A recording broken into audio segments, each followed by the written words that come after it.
This is the camera everyone's been talking about. It's called the Kodak Charmera, a little camera the size of your thumb that attaches to your keys. And it's not just a toy, it actually works. Plus, it comes in a blind box, giving you a chance at 6 different styles, one including a secret rare transparent color scheme. If you're unfamiliar with blind boxes, they're basically just randomized collections of stuff where the thrill lies in opening the box, not knowing which one you're gonna get. The secret rare appears only 1 in 48 boxes, so not terrible odds, but still pretty hard to get. Like many others, the moment I saw it, I wanted it. I had been waiting for a long time for someone to make something I could unbox on this channel, but there was never anything photography related. Fast forward a few months and this camera has sold out pre-orders 4 times, and is still one of Kodak's best sellers. So today, I'll be giving you my thoughts on the Charmera. Let's begin. Unboxing. Alright, so today we have 3 Kodak Charmeras. These are very hard to get right now, so I'm gonna unbox 3 of them. Hopefully I get the one I want. There are 7 styles in total, and out of these ones, my favorite one is gonna be the blue one, and maybe the secret clear one. So I'll start with the middle one.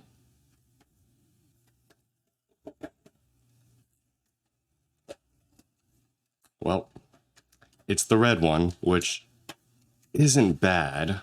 But let's see. Okay, so it comes with a keychain, USB. It doesn't come with an SD card, so you have to get that one on your own.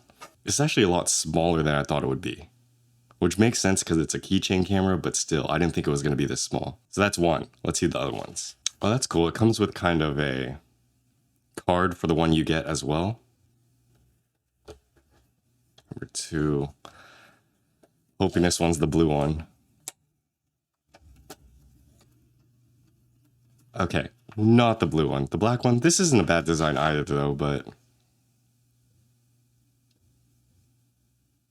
Okay, one more.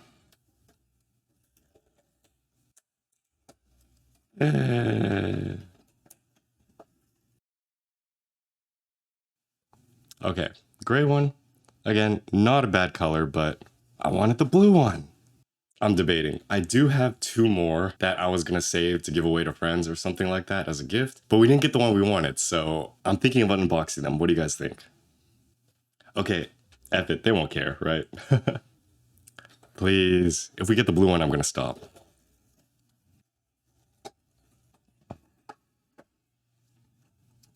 Oh! Wait, it's the clear one.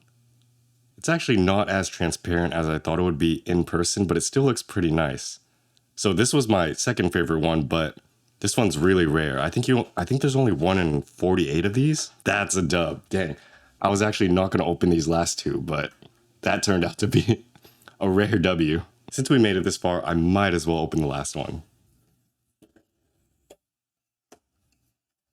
I can already see it.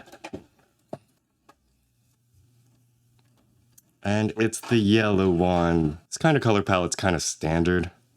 It's very Kodak. It reminds me of Kodak. Let me get all the cameras out here. We got basically every single Kodak Charmera except for the one I wanted, which was the blue one. So maybe I'll have to try again later, but at least we did get the clear one, which is pretty awesome. Okay, so basically we have 3 more right here. I've got a new set of Kodak Charmeras, and I'm gonna keep unboxing them until I get the blue one. So let's get started. God damn it. Another red one. Well, not the worst color to be honest. So, number 2.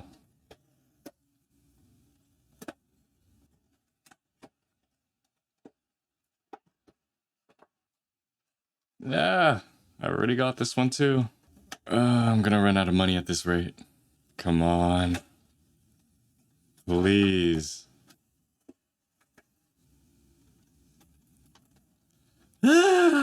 Another yellow one. Again, not the worst color, but not the blue one. Okay, I've got a few more. Let's keep going. Sadly, this is hurting me. Come on, please. For the love of... Yes! Finally! Honestly, it's not that much better than some of the other colors, but I really like the blue one, so we'll take it.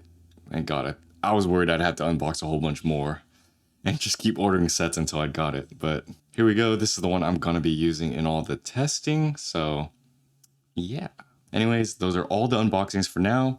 I did finally get the blue one, so we're going to use that to take some pictures with, and I'll let you guys know my review on the image quality and the camera itself. Let's go. Features. Although specs and features aren't the main point of the Kodak Charmera, they're still worth mentioning. The camera itself has a 1.6 megapixel quarter-inch CMOS sensor. It shoots JPEG and surprisingly video as well. 1440 by 1080p at 30 FPS is actually pretty impressive, and it's great for getting that old digicam look. If you shoot video with this camera, I'd recommend holding with two hands as it's very sensitive to shakes. Also, be careful when touching the camera, it's quite sensitive to taps, so it'll pick up the noise of your fingers in audio. Your best bet for decent video is to hold it with 4 fingers and keep it as still as possible. That way you can get the low quality look without it being completely botched. The camera itself sports a 35mm f2.4 lens. In my opinion, this is the perfect focal length for this style of camera. It's my favorite focal length and it's suitable for everyday photography, especially hangouts, parties, road trips, and making memories. Initially, I was worried they'd put something wider on this camera like they'd commonly do with fixed consumer type cameras, but they stuck to 35 for this one. And it's great. Not too wide, not too tight, no complaints. The camera also has a 0.96 LCD screen to compose and scroll through the menus. It's decent enough for composing the shot and framing it, but no crazy level of detail will be shown. I was surprised, however, how you can actually see exposure changes. Meaning if you point at the sky versus the ground,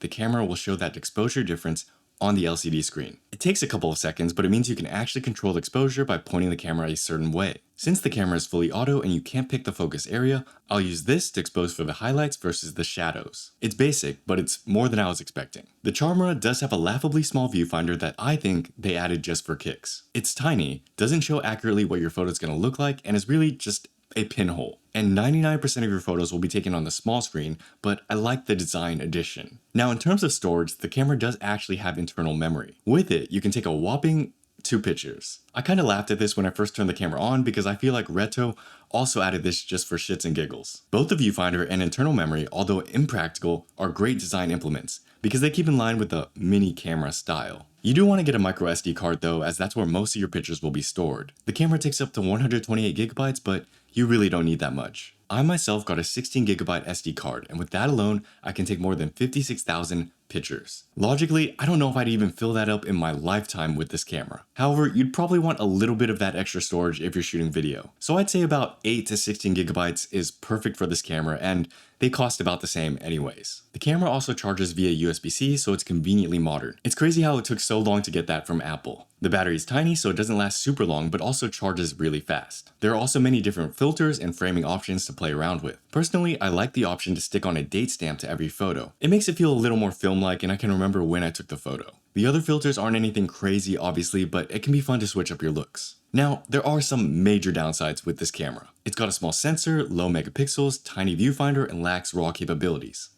I'm kidding. That's obviously not the point of this camera. This is a keychain camera meant to carry around with you everywhere and capture low-res, digicam aesthetic, almost disposable film camera-like photos. Not to be used for anything remotely professional. And it's $30 MSRP in a blind box. If it was more expensive, that'd be a different story, but for what it is, it's awesome. It's not something you'd expect amazing image quality out of, but rather used for fun and convenience. So let's talk about that. Convenience. I want to take a moment to highlight the convenience factor of this camera. Obviously, it's tiny, but the fact that it's a keychain means you can not only bring it everywhere, but will bring it everywhere. Wherever you go, your keys will go, and with it, the Kodak Charmera. I'm gonna be honest and say it makes a difference. I've had some troubles in my own photography routines where I don't always want to bring a camera around, but will sometimes find myself wanting to take a picture. And sure, I could use a phone, but I prefer separating my photos with a different device. See the video I made a couple months ago on smartphones versus cameras. Now, my daily driver is the Fujifilm X100 series. That's been my primary solution for both everyday and street photography. I think it does a great job and it's just portable enough to bring around with me to random places. But sometimes, it is a bit overkill. So lately, I've been leaving it at home, especially when I'm just going out to run small errands. This is because I get lazy to carry it around, especially for a quick 15-minute trip to the grocery store. You'll obviously get more pictures and occasionally capture rare moments if you always have a camera on you, and I've had many times where I'd reach down, looking for my camera, only to realize I didn't bring it. But many of these little everyday photos I don't do anything with anyways, so I figured maybe I don't really need to be taking them. Some might argue this is a good thing. Live in the moment, be present, whatever. But that's besides the point. The point is, the Kodak Charmera solves this problem for me. I can take random, useless, everyday photos if I feel like it, just to scratch the itch. I don't worry about image quality, I don't have to edit the photos, it doesn't take up much space, and I always have it on me. I could do this technically with the X100 VI, but again, it's a bit tiresome, a bit overkill, and I can't help but be tempted to edit the RAWs. That or leave them on my hard drive, never to be seen again, which makes taking them kind of pointless. This is an actual problem I've been noticing as I've been cleaning up my hard drive from 2025 and finding a ton of photos I could honestly live without. But because I have them, I feel the need to use them. Call it a photographer's dilemma? I don't know. So nowadays, I'm preferring to leave the X100 for street photography sessions, walks, and hangouts, and leave it at home when I'm out running quick errands. In all other instances, if I'm taking a picture of a random tree, flower, or building, the Kodak Charmera should suffice. That's the phase I'm in currently, and we'll see how it goes. Is it worth it? Overall, I'm quite satisfied with the Kodak Charmera. It's a fun little camera to unbox and neat to bring around as an accessory. It also serves as a great gift for your friends or for yourself. It's low stakes, easy and convenient to use, and something that anyone can enjoy. You don't have to be a photographer. I could also see it being a great gift for kids to start taking pictures without having to buy them a phone. It's also one of those things where I take photos on for years before importing them to my computer, and then open up Pandora's box filled with all these memories. So it feels a little more analog with the delay in viewing and processing in a good way. Obviously, it's not the best tool, and I wouldn't use it for more serious things like street photography, even though you technically could. But it's not meant for that anyways. And for something that's $30, I've got nothing to complain about. So let me know what you think about the Kodak Charmera in the comments down below. Do you have one, and how do you like it? And if you're looking to learn more about improving your photography, check out either Photography Systems or Photography Essentials. It's there we cover everything from the basics to the psychology of improving. I think you'll find it useful. Anyways, thanks for watching. I'll see you in another video. Peace.